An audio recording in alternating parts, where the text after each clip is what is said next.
qu'il avait été, et surtout vous parler des histoires que cet enfant se racontait le soir avant de s'endormir, pour apaiser les blessures reçues dans la journée, pour restaurer l'image négative que le monde avait de lui, pour apprivoiser les peurs contenues dans le noir de la nuit à venir.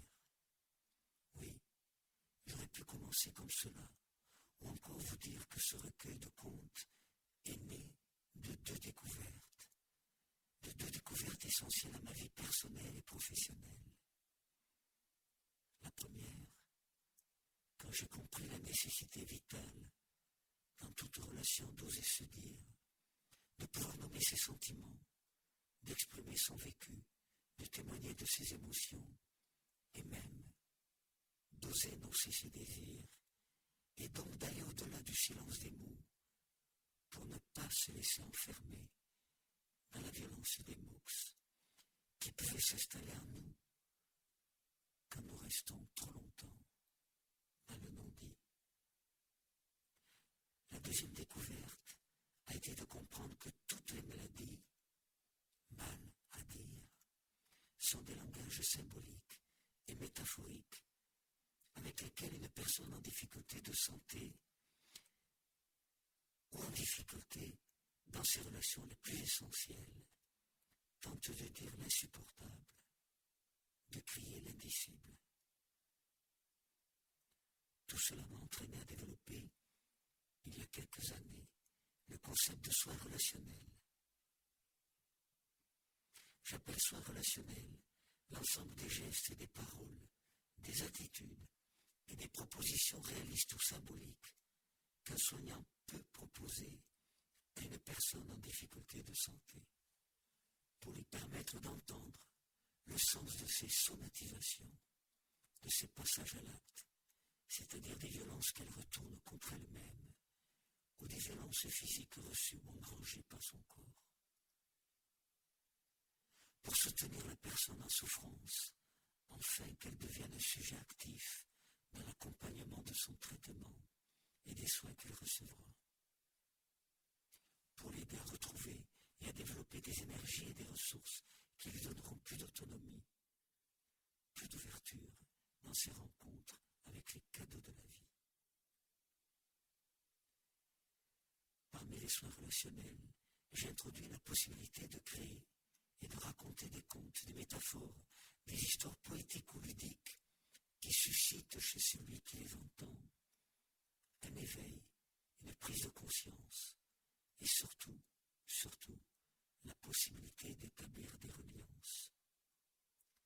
J'appelle reliance la capacité à relier entre eux des événements, des situations de notre histoire qui sont éparpillés dans le temps, disjoints ou apparemment sans rapport commun entre eux, et qui sont cependant porteurs de sens, qui contiennent un message, qui vont dévoiler une fidélité, une mission prise ou une injonction reçue. Ainsi, en écrivant et en racontant ces contes à guérir, contes à grandir, j'ai voulu confirmer cette intention.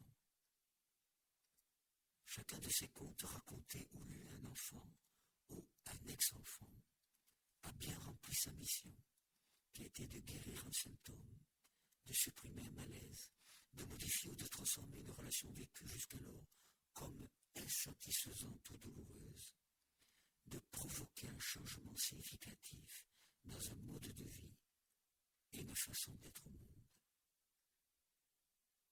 Les contes ont le pouvoir de toucher simultanément en nous plusieurs registres, de réactiver notre inconscient, de stimuler la mémoire de nos oublis, de susciter un autre regard, de nous ouvrir à une autre écoute, d'être porteur d'énergie créatrice.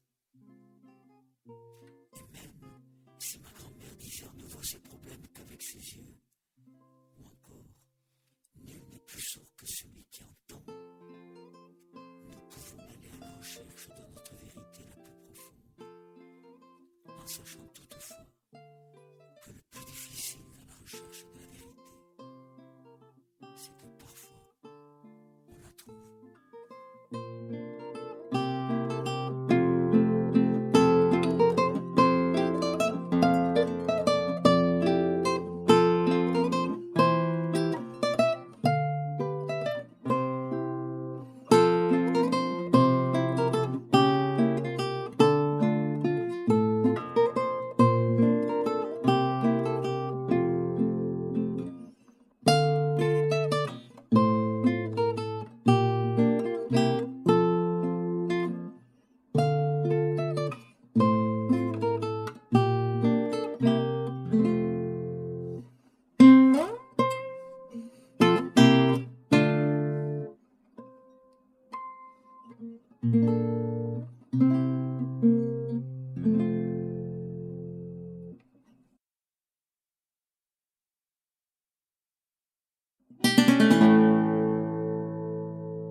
Certains s'arrêtent surtout au mont Vénus, mais lui était vraiment amoureux, et chaque soir du ciel étoilé, il s'allongeait devant sa maison pour déclarer son amour à la planète inaccessible, du moins le croyait-il.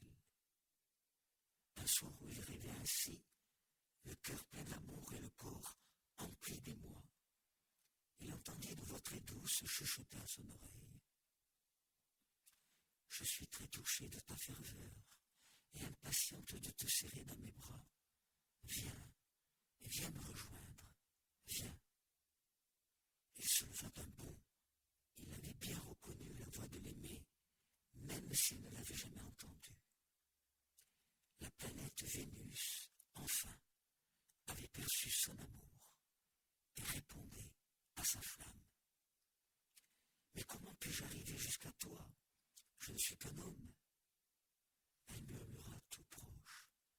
Regarde le rayon de lune qui scintille jusqu'à tes pieds. Approche-toi, monte dessus. Et quand tu seras sur la lune, tu trouveras un autre rayon que j'ai déposé pour toi et qui te conduira jusqu'à moi. L'homme monta sur le rayon et, avec facilité, s'éleva jusqu'à la lune. Sur cette planète, il découvrit, comme promis, le rayon de Vénus et commença à s'élever vers elle. À mi-chemin, il eut soudain cette pensée. Mais ce n'est pas vrai. Je rêve, ce n'est pas possible qu'un homme puisse ainsi marcher sur le rayon d'une planète. Et avec le doute qui naquit ainsi en lui, il trébucha, tomba et s'écrasa des milliers de kilomètres plus bas, sur la planète Mars. Avant de mourir, il eut le temps d'entendre la voix de son aimé qui murmurait tout contre son oreille. Il ne suffisait pas de m'aimer, ni même de me faire confiance.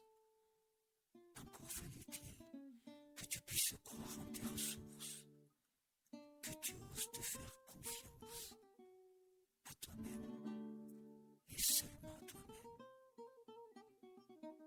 Ainsi se termine le conte de l'homme qui ne savait pas que le possible est juste un petit peu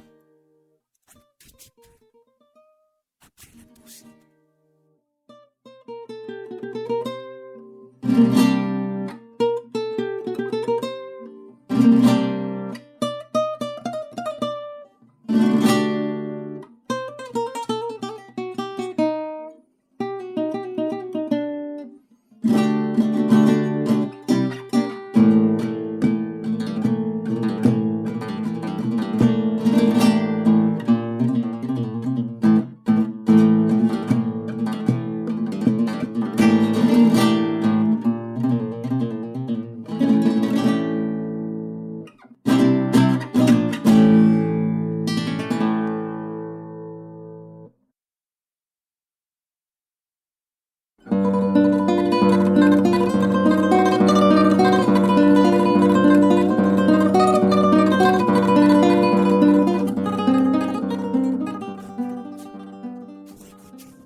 De chasseurs où le chef avait une femme très belle, très jeune, dont il était amoureux fou.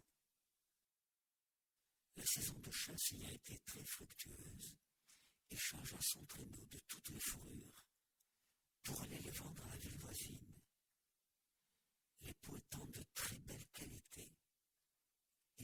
échanger un bon prix, acheter tout ce qu'il fallait pour la survie de son village et le bien-être de chacun, car c'était un homme juste et bon. Après tous ces achats, il lui resta une peau de renard blanc, et il vit dans un coin du magasin un miroir en métal poli.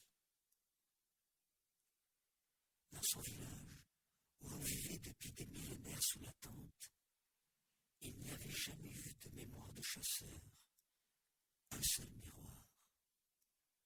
Aussi, pensa-t-il faire plaisir à sa femme, qui était, comme vous le savez déjà, belle comme un rêve. Il pensa faire plaisir à sa femme en échangeant la peau du renard blanc contre le miroir de métal poli. Il revint au village, distribua les vivres et les objets ramenés de la ville équitablement entre tous les chasseurs, ne gardant pour lui que le miroir enveloppé dans sa chemise, qu'il déposa au pied de sa femme. Celle-ci se pencha sur le papier, ouvrit la chemise, reconnut l'odeur de son mari, s'arrêta stupéfaite, très émue, éclata en sanglots. Nous espérons que vous avez apprécié cet aperçu. Pour continuer à écouter ce livre audio sur Google Play Livres, utilisez le lien dans la description de la vidéo.